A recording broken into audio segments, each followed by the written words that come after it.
The CNBC app. Global market news in one place. Customizable sections and personalized alerts. Stocks tracking, interactive charts and market insights all in your hands. Stay connected. Stay informed. Download the CNBC app today.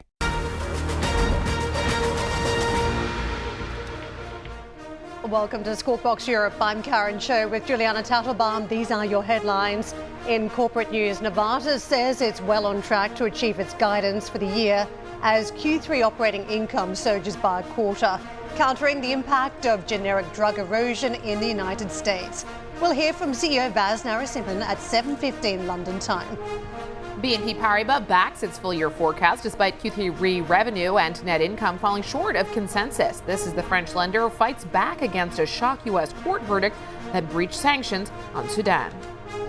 We are very confident in the strength of our legal position and the fact that this verdict should be overturned in appeal. So that's also why any attempt to extrapolate is necessarily and intrinsically wrong. And HSBC third quarter profit drops 14%, mainly due to legal provisions on a long-running Bernie Madoff lawsuit. But the lender still beats expectations and raises its net interest income forecast for the year.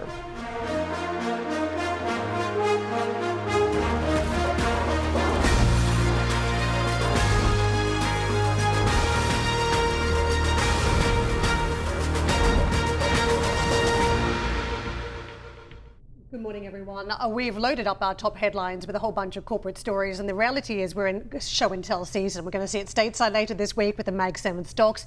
Here in Europe, it matters as well. Novartis, BNP Paribas, one from pharma, one from the banking sector, both up relative 15% in the round year to date. And I think this is what the market is looking for.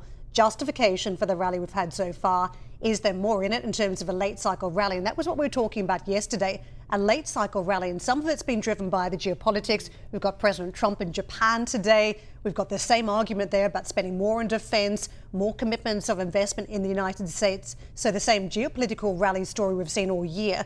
But on top of that, I think this late cycle rally needs to be justified by the corporate earnings, huge AI investments. We saw a flavor of it in the market yesterday. The fever around Qualcomm, that stock rallying 20% on moving into the data center business. And of course, on the broader stock market, the record highs into yet again. And you didn't even mention the Fed. So to throw that into the mix as well, certainly a big week for markets from an earnings perspective, from a geopolitical perspective, and from a monetary policy perspective. So let's get right to it and show you where markets ended up yesterday stateside. You got all three of the majors gaining meaningful ground. The Nasdaq gained 1.9%.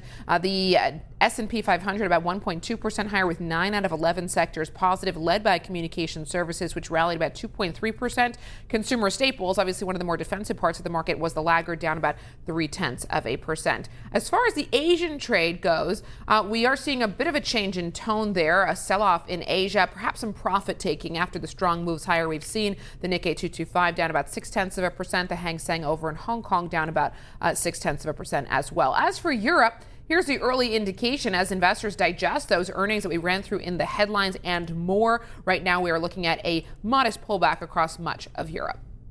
Well, meantime, let's talk about some big investments in tech as Cathie Wood's ARK ETFs made significant changes to their portfolios last week. According to daily trading disclosures, selling AMD and Shopify and buying Baidu. The China interest is part of a trend this year, with Wood buying Alibaba stock for the first time in 4 years last month. In fact, I was just looking at some of the performance in AMD, and you can see that stock up more than 100%. Is the rally done, or is it just beginning as a challenger to Nvidia? Let's get out to Dan. He joins us live from Riyadh. Dan, we're meant to be talking about investments in the Middle East this week, but you've been sitting down with Cathie Wood and this fascinating term where she's doubling down on China now. What did you learn from that interview? Well, Karen, let's find out more. Cathie Wood joins me live now around the desk here at FII in Saudi Arabia. Cathie, great to have you on the program. Welcome to Squawk Box. Thank you, Dan. I'm thrilled to be here. So, Cathie, let's talk about what we're seeing in the markets right now, because I want your reaction first and foremost to this surge that we've seen in Qualcomm. It's going to be taking on the likes of Nvidia and AMD. Your thesis is innovation. Do you welcome that pop? Is it just getting started? Where is it going from here? Yes, I know a lot of people are worried about all the AI hype, but as we're looking to the future, especially with embodied AI, which is all about robotaxis and transforming the world of transportation completely, and then healthcare, which is probably one of the most profound applications of AI. We think that this investment will pay off. And I think the chaser is going to be humanoid robots. And I think that is going to be the biggest of all the embodied AI opportunities. Well, Kathy, the concern in the market right now is that the pace of innovation doesn't necessarily justify the premiums that we're seeing for some of these names. How would you respond to that? Yes, well, if we're right and the growth continues to accelerate in this space, we think that the growth that the valuations will make sense longer term. So you really do have to have a longer term time horizon, which we do. We have a 5-year investment time horizon. I'm not saying there will never be any corrections. Of course there will, as many people worry, okay, is this too much too soon? But if our expectations for AI, especially embodied AI in the way that I just described, are correct, we are at the very beginning of, a technology revolution. Is AI in a bubble right now? I do not believe AI is in a bubble. What I do think is, on the enterprise side, it is going to take a while for large corporations to prepare themselves to transform. It's going to take a company like Palantir going into the largest enterprises and really restructuring them in order to really capitalize on the productivity gains that we think are going to be unleashed by AI.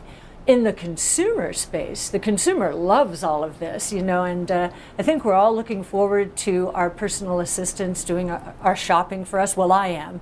As I talk to people around the world, some people love shopping, so they may not. But I am really excited about not just shopping, but how much my productivity as an individual is going to increase with AI. It already has in terms of research. Let's just stress test this point, because you said that AI is not in a bubble, but you also flagged that there could be a correction risk. What's the timeline on that correction then, if you were to gaze into your crystal ball?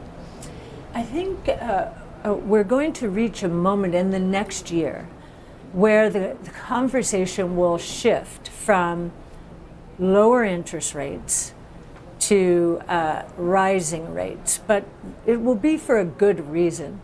We think that the economy, the US and the rest of the world, of course, will participate, is going to move into a productivity-driven boom, just in time for our midterm elections. So I think when interest rates reverse, there will be a shudder, because there are a lot of people out there, and we saw this during COVID and its aftermath, who think that innovation and interest rates are inversely correlated. That is not true over history. Even in 2017, when interest rates went up, we had phenomenal performance.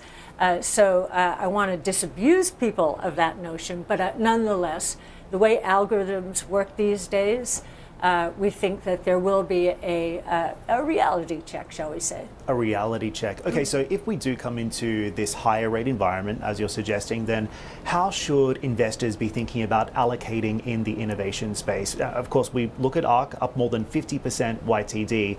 Talk to me about some of the allocations you're making right now and this big bet on the future. Ultimately, what's going to pay off? Well, one of the things we have focused on consistently is, really, this is going to sound almost silly, but we're focused on the future and pure plays in the innovation space around robotics, energy storage, AI, blockchain technology, and especially multi-omic sequencing in the healthcare space. I think that's the most underestimated and underappreciated. So those are our 5 main areas.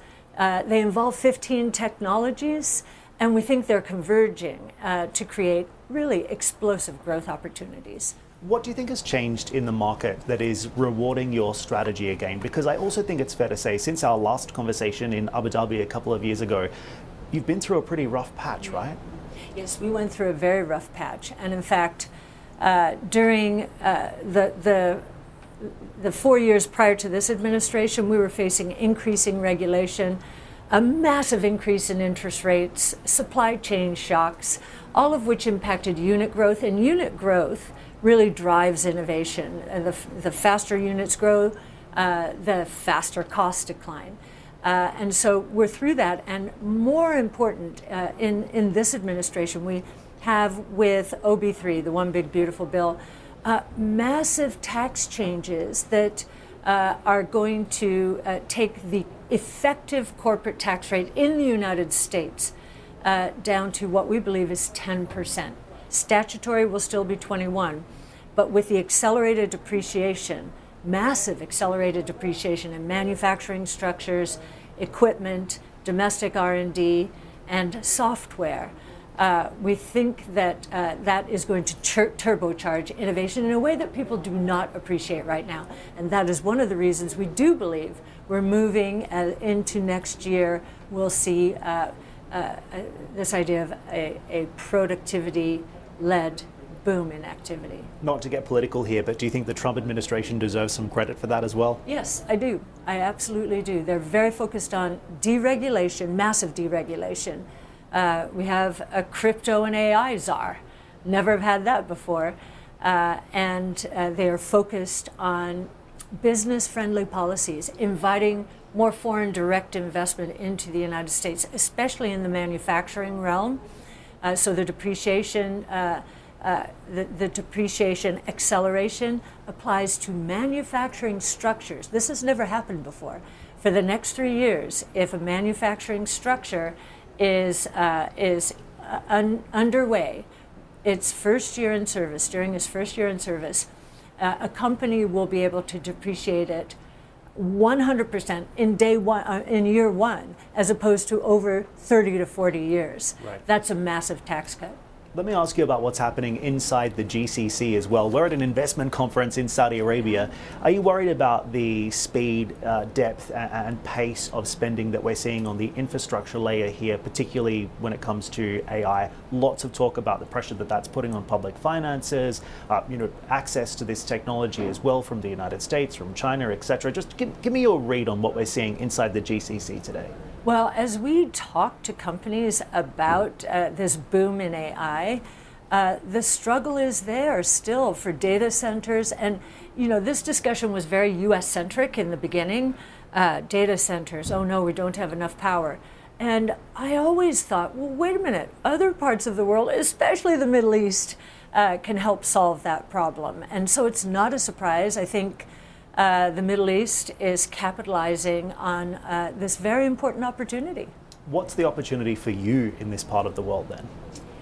One of the most interesting things that's happened during the last 4 to 5 years is this area of the world, from a regulatory point of view, it has launched what we call regulatory arbitrage.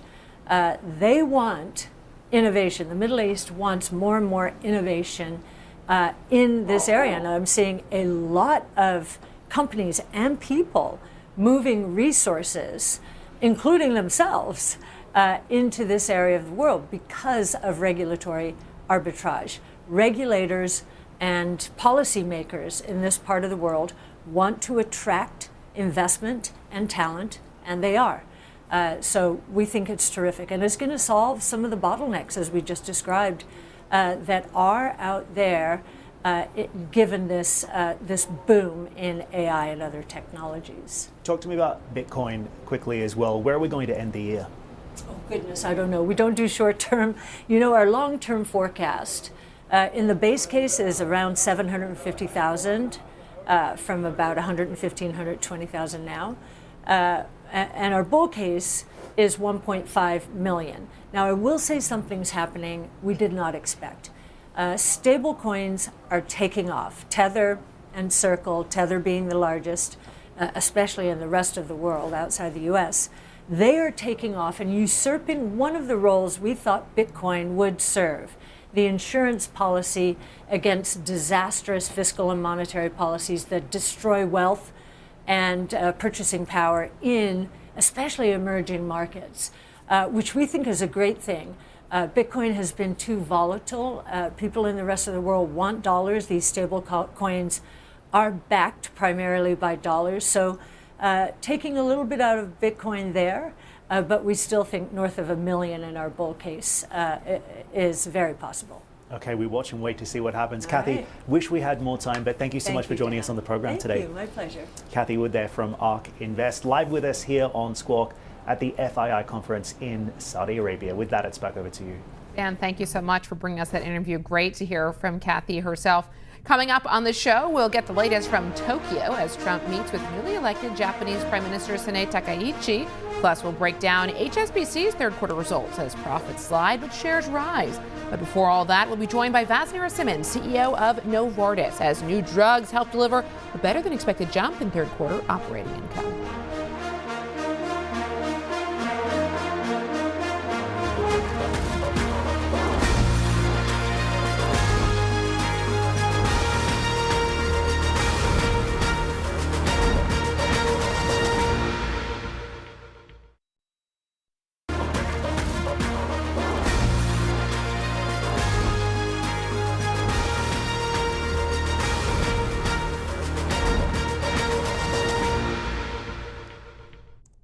Novartis posted sales and earnings narrowly ahead of expectations in the third quarter. Net sales grew 7% on the year despite a major hit from generic competition. Let's get out to Carolyn, who joins us now live with the CEO of Novartis. Good morning to you. Yes, Vas Narasimhan, the CEO of Novartis, is here with me. Thank you so much for your time. Really appreciate it. Look, you've really been spoiling the markets over the last 10 quarters. You've always beat expectations, and then subsequently you were able to raise your guidance. You beat this time around, even though it was a very narrow beat, but you didn't quite manage to raise your guidance. Talk to us about what you saw this quarter and why you're a little more cautious than in previous quarters, maybe. Well, I think this is the first time in many quarters where we've had some generic expiries hit us. You know, when you actually look at the underlying performance of the business, I think what's really exciting is our growth drivers all beat quite significantly. So on the one hand, we had Entresto, our large heart failure drug, go off patent. So that, I think, made us a little more cautious on the outlook for the remainder of the year. But Kisqali, our breast cancer medicine, beat significantly. Pluvicto, our prostate cancer medicine, beat significantly. Kesimpta, our multiple sclerosis medicine, beat. Scemblix, our cancer medicine, beat. So those beats are what matter, I think, that will really drive our growth going into 26 and beyond. A loss of exclusivity, something that your company, the pharma sector overall, deals with all the time. This is a fact of life. However, where do we see the brunt of the erosion when it comes to the sales, when it comes to Entresto, which has been one of your blockbuster drugs? Yeah, I think we'll see kind of the first full effect of Entresto in quarter 4. I mean, that's been the full quarter without Entresto exclusivity in the U.S. And we'll see those impacts going into quarter 1 and quarter 2 of next year. But as those growth drivers continue to perform really strongly, we'll come out of that, I think, coming back to that strong growth profile that investors have gotten used to. And I think that's what we're really focused on. Entresto is a fact of life in our industry. What really matters are those launches and also getting the next wave of pipeline assets into the registration and ultimately to launch. The pipeline, a lot of the catalysts are not until 2026. What should investors at this point in time be most excited about? Well, we just got an approval of Rapsido, which is a drug for chronic spontaneous urticaria, a dermatological condition, which we think will be the first of many approvals for this medicine that could be a multi-billion-dollar asset that drives us into the next decade. Similarly, we're going to have the approval in prostate cancer of another indication for Pluvicto. That will be really exciting. And I think those two will be big drivers. And then actually later this week, we'll be announcing the full data set for the first medicine ever to show efficacy in Sjogren's disease, one of the most common conditions in rheumatology. That will be another important growth driver that we expect to get approval on next year. So 3 big approvals next year to then drive growth into the future. So it seems as though you're pretty excited about what's to come, about what has been launched, and your ability to offset the generics competition, but still you felt the need to do a massive M&A deal. Over the weekend, $12 billion is something that you shelled out for Avidity in the U.S. That is your biggest deal in more than a decade. Talk to us about the rationale here. Look, when I saw Avidity, I saw the opportunity, I think we saw the opportunity to bolster our neuromuscular pipeline. I mean, we really believe these are diseases that don't have approved medicines, they are debilitating conditions, and they affect, 50,000, 80,000, 100,000 patients depending on the geography, plus. And so the opportunity here to bring a first-in-class breakthrough medicines for 3 different diseases, 2 of which have multi-billion-dollar potential. This has really nothing to do with our near-term patent expiries. What I think this does is bolsters our growth profile 2030 to 2040. These are medicines that have patent protection to 2042, 2043. They're not susceptible to the US IRA, which gives us a big advantage there. And we have a huge footprint already in neuromuscular disease. So it was a great strategic fit, 3 late-stage assets, and so we're quite excited about the opportunity. You've been super active when it comes to M&A. You've done, I believe, more than 35 deals over the last 12 months or so. Many of them, though, bolt-on, smaller than $5 billion a piece. Now, this one, obviously, that was the big one. Do you feel like you're done now? Look, I think in our sector, we can never be done. We always have to look for great assets. But I think for us, it's all driven by the science and the technology. If it's a fit with our strategic areas of focus, if it's a fit with our technology areas, and in this case, neuroscience, RNA therapeutics, this was a perfect fit for us, then we'll of course keep doing the right deals. When you look at our free cash flow, I mean, it's approaching $20 billion a year. So we have adequate firepower to do deals like this to bolster the growth profile of the company. When I last spoke to you, I believe end of January this year, you were pretty optimistic about a more permissive FTC. Was this one of the driving forces behind that continued deal-making flow? Look, I think we, of course, are watching that, but in this case, this really wasn't a consideration, and there's really no overlaps here of note. I mean, I think this is really one where we felt like the strategic fit is what drove the deal. Let's talk about the U.S. and let's talk about the tariff situation. To be honest, to be completely frank, I'm a little confused because everything is... You're not the only one. You're not? Okay, good. It's such a fluid situation. Now, recently, some of your competitors, Pfizer, AstraZeneca, struck a most favored nation deal with the White House. The analyst community is expecting for you to do the same. Can you tell us something? We've been in conversations with the White House really since the beginning of this year, and we continue those conversations regularly. We're in touch on a weekly basis. We're, of course, looking to find a good solution to the challenges they've put forward. I think also importantly, we're also trying to tackle some of the bigger structural issues here. Pharmacy benefit managers, 340B, the fact that outside of the United States, innovation is not appropriately rewarded. So we're confident we'll come to an appropriate solution before the end of the year, but I think that's really right now something that's ongoing, and we'll hopefully be able to provide more updates soon. But if you do strike a deal with the White House, that means the drug prices that you can charge in the U.S. are going to fall. In some cases, they might fall by 70, 80%. What is that going to do to profits, even if that means that you're shielded from tariffs?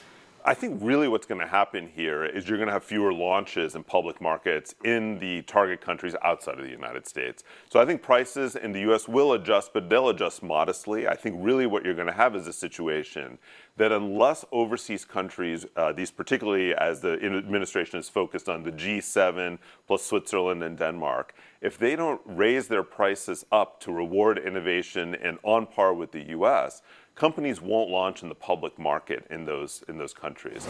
So really that's, I think, the administration's core goal is how do you get countries overseas to reward innovation and pay their fair share of the innovation ecosystem that the U.S. has historically been supporting. And that's how I think this will ultimately play out.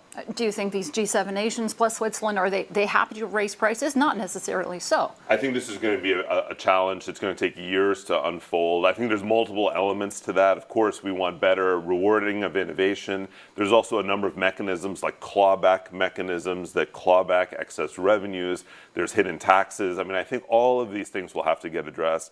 But as you point out, it will not get addressed overnight. And this will be a multi-year effort to hopefully better have those countries better reflect the innovation that we bring. Vas, while I have you here, now the White House also threatened 100% tariffs on branded pharmaceuticals unless new ground has been broken on U.S. facilities. I saw in a press release you spent investing $23 billion, and you're hoping to break ground on a number of facilities in the U.S. Does that also mean that you're shielded? As best as we can understand, that as long as we continue to build our factories in the U.S. and we continue to work towards an appropriate agreement with the U.S., we can manage through the tariff situation. That's why we don't expect it to impact our near or midterm guidance. We have 5 facilities we'll break ground on before the end of this year. We'll be in a position, hopefully relatively soon, where we can produce our U.S. products for the U.S. And with respect to all the different tariff investigations, I've learned a lot about tariffs, I'd say, in the last 6 months. We're an industry that was never exposed to tariffs before, and now this has become a topic. But I think our teams have done a good job to navigate it. So we feel confident with where we are, and we'll just keep rolling with the various investigations.